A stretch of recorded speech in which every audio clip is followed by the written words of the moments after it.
একটা YouTube channel monetize করতে হলে আপনার কোন জিনিসের প্রয়োজন হতে পারে বা কোন জিনিসগুলো আপনাকে খেয়াল রাখতে হবে একটা ইউটিউব চ্যানেল মনিটাইজ করতে গেলে এবং বিশেষ করে কোন জিনিসগুলোর প্রয়োজন হয় একটা ইউটিউব চ্যানেল মনিটাইজ করার ক্ষেত্রে আজকে আমি আপনাদেরকে স্টেপ বাই স্টেপ সম্পূর্ণ পয়েন্টগুলো তুলে ধরবো যে আপনার একটা ইউটিউব চ্যানেল মনিটাইজ করতে হলে কি আপনাকে করতে হবে বা আপনি যদি বাইরে কোনো কান্ট্রিতে থাকেন তাহলে আপনার করণীয়টা কী বা কীভাবে আপনার ইউটিউব চ্যানেলটাকে আপনি মনিটাইজ করবেন।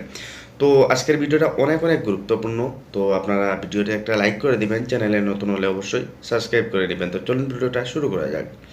তো গাইজ প্রথমে আপনাকে যে কাজটা করতে হবে আপনার ইউটিউব চ্যানেলটা মনিটাইজ করতে হলে আপনার কি ক্রাইটেরিয়া কমপ্লিট করতে হবে এটা তো আপনারা অনেকে জানেন। তো তারপরেও আরও একবার আমি আপনাদেরকে বলে দিচ্ছি, কারণ অনেক হয়তো নতুন কোনো দর্শক আপনারা হয়তো দেখতেছেন। তো আপনার ইউটিউব চ্যানেল মনিটাইজ করতে হলে আপনার ইউটিউবে অবশ্যই ৪,০০০ ঘন্টা ওয়াচ টাইম কমপ্লিট করতে হবে এবং ১,০০০